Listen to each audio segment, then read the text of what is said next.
L'un des plus grands mythes concernant le conflit Israël-Palestine est qu'il dure depuis des siècles, que tout cela est dû à d'anciennes haines religieuses.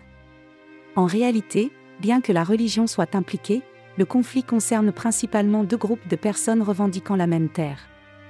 Et il remonte en fait à environ un siècle, au début des années 1900. À cette époque, la région située le long de la Méditerranée orientale que nous appelons maintenant Israël-Palestine était sous domination ottomane depuis des siècles. Elle était religieusement diverse, comprenant principalement des musulmans et des chrétiens, mais aussi un petit nombre de juifs, qui vivaient généralement en paix. Deux évolutions importantes se produisaient alors.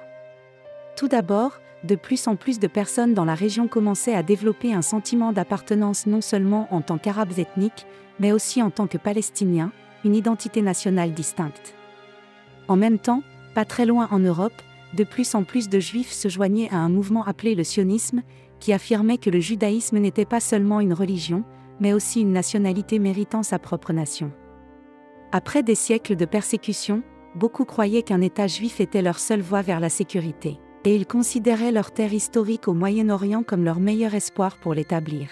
Au cours des premières décennies du XXe siècle, des dizaines de milliers de Juifs européens s'y sont installés. Après la Première Guerre mondiale, l'Empire ottoman s'est effondré, et les empires britanniques et français ont divisé le Moyen-Orient, les Britanniques prenant le contrôle d'une région qu'ils ont appelée le Mandat britannique pour la Palestine. Au départ, les Britanniques ont autorisé l'immigration juive.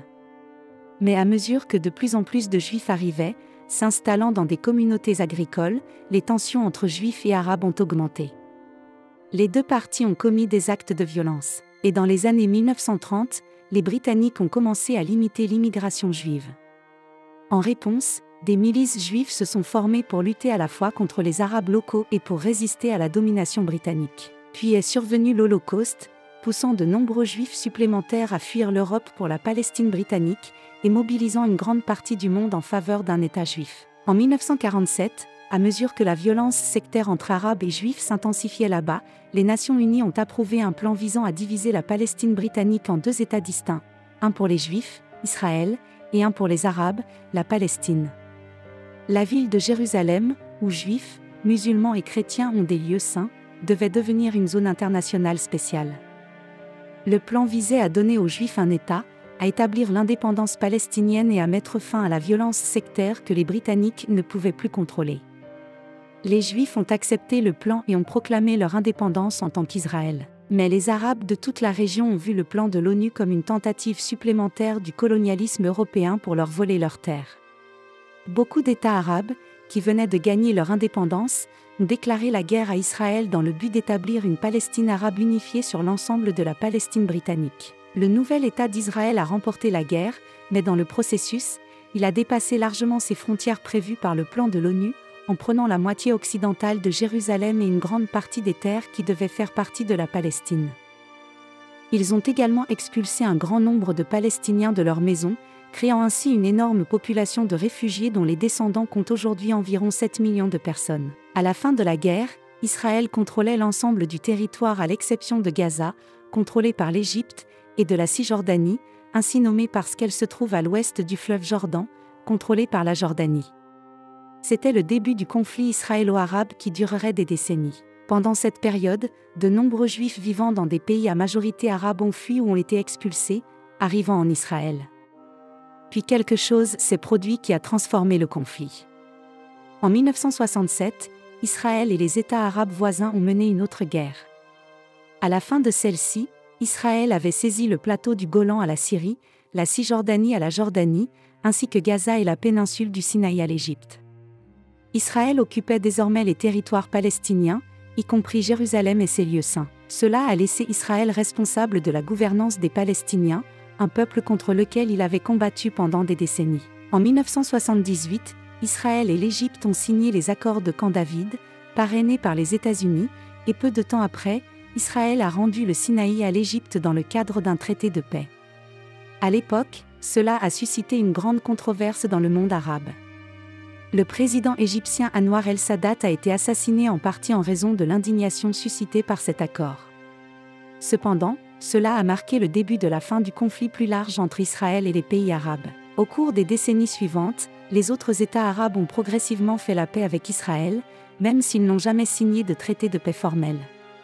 Cependant, l'armée israélienne continuait d'occuper les territoires palestiniens de la Cisjordanie et de Gaza, ce qui a transformé le conflit en une lutte israélo-palestinienne. L'Organisation de libération de la Palestine, OLP, créée dans les années 1960 pour obtenir un État palestinien, a combattu Israël, y compris par des actes de terrorisme. Initialement, l'OLP revendiquait l'ensemble de ce qui avait été la Palestine britannique, ce qui signifiait qu'elle souhaitait mettre fin à l'État d'Israël dans son ensemble. Les combats entre Israël et l'OLP ont perduré pendant des années, incluant même une invasion israélienne du Liban en 1982 pour chasser le groupe de Beyrouth. Plus tard, l'OLP a déclaré qu'elle accepterait de diviser la terre entre Israël et la Palestine, mais le conflit a continué. Pendant tout cela, quelque chose de dramatique se produisait dans les territoires palestiniens occupés par Israël, les Israéliens s'installaient. Ces personnes sont appelées des colons, et ils ont établi leur foyer en Cisjordanie et à Gaza, que les Palestiniens le veuillent ou non. Certains ont déménagé pour des raisons religieuses, d'autres parce qu'ils voulaient revendiquer la terre pour Israël, et d'autres simplement parce que le logement était bon marché, souvent subventionné par le gouvernement israélien. Certains des colonies sont des villes comptant des milliers d'habitants, d'autres sont de petites communautés profondément en Cisjordanie. Les colons sont suivis par des soldats pour les protéger, et les colonies en croissance forcent les Palestiniens à quitter leurs terres et divisent les communautés. À court terme, elles rendent l'occupation beaucoup plus douloureuse pour les Palestiniens. À long terme, en divisant la terre palestinienne, elles rendent beaucoup plus difficile pour les Palestiniens d'avoir un État indépendant.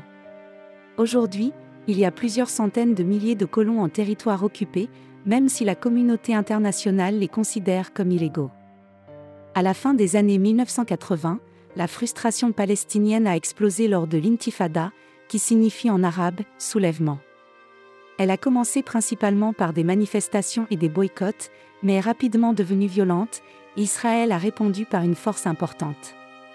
Plusieurs centaines d'Israéliens et plus d'un millier de Palestiniens sont morts lors de la première Intifada.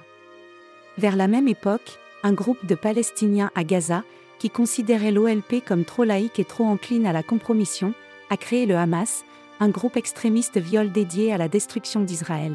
Au début des années 1990, il est devenu évident que les Israéliens et les Palestiniens devaient faire la paix, et des dirigeants des deux côtés ont signé les accords d'Oslo. Cela est censé constituer le premier grand pas vers le retrait éventuel d'Israël des territoires palestiniens et vers la création d'un État palestinien indépendant. Les accords d'Oslo établissent l'autorité palestinienne, accordant aux Palestiniens un certain degré de liberté pour s'auto-administrer dans certaines zones. Les opposants farouches des deux côtés s'opposent aux accords d'Oslo. Les membres du Hamas lancent des attentats suicides pour tenter de saboter le processus. La droite israélienne proteste contre les pourparlers de paix, avec des manifestants traitant le Premier ministre Yitzhak Rabin de traître et de nazi. Peu de temps après la signature de Rabin de la deuxième série d'accords d'Oslo, un extrémiste israélien d'extrême droite l'abat à Tel Aviv. Cette violence a montré comment les extrémistes des deux côtés peuvent utiliser la violence pour faire dérailler la paix et maintenir un conflit permanent en cherchant la destruction totale de l'autre côté. C'est une dynamique qui perdure depuis lors. Les négociations visant à finaliser les détails de la paix s'éternisent pendant des années, et un grand sommet de Camp David en 2000 se solde par un échec. Les Palestiniens commencent à croire que la paix n'arrivera pas et se soulèvent lors d'une deuxième intifada, beaucoup plus violente que la première. À la fin de celle-ci, quelques années plus tard, environ 1000 Israéliens et 3200 Palestiniens avaient perdu la vie. La deuxième intifada change vraiment la nature du conflit. Les Israéliens deviennent beaucoup plus sceptiques quant à la volonté des Palestiniens d'accepter la paix, ou même si cela vaut la peine d'essayer. La politique israélienne prend un virage à droite, et le pays construit des murs et des points de contrôle pour contrôler les mouvements des Palestiniens. Ils ne cherchent plus vraiment à résoudre le conflit, seulement à le gérer. Les Palestiniens ont le sentiment que la négociation n'a pas fonctionné et que la violence n'a pas fonctionné non plus, qu'ils sont pris au piège sous une occupation de plus en plus oppressante sans avenir en tant que peuple. Cette année-là, Israël se retire de Gaza. Le Hamas prend le pouvoir mais se sépare de l'autorité palestinienne lors d'une brève guerre civile, divisant ainsi Gaza de la Cisjordanie. Israël impose un blocus étouffant sur Gaza, et le chômage atteint 40%. C'est l'état du conflit tel que nous le connaissons aujourd'hui. C'est relativement nouveau, et c'est insupportable pour les Palestiniens. En Cisjordanie, de plus en plus de colonies étouffent les Palestiniens, qui répondent souvent par des manifestations et parfois par des actes de violence, bien que la plupart d'entre eux ne veuillent que mener une vie normale. À Gaza, le Hamas et d'autres groupes violents ont périodiquement des guerres avec Israël. Les combats tuent en grande majorité des Palestiniens, y compris de nombreux civils. En Israël même, la plupart des gens sont devenus apathiques, et en grande partie, l'occupation maintient le conflit relativement éloigné de leur vie quotidienne, avec des moments de violence brèves mais horribles. Il y a peu de volonté politique pour la paix. Personne ne sait vraiment où va le conflit à partir de là. Peut-être une troisième intifada. Peut-être que l'autorité palestinienne s'effondre. Mais tout le monde est d'accord pour dire que les choses, telles qu'elles sont maintenant, ne peuvent pas durer beaucoup plus longtemps, que l'occupation d'Israël des Palestiniens est trop instable pour durer, et que, à moins qu'il y ait un changement dramatique, quoi qu'il se passe ensuite sera bien pire.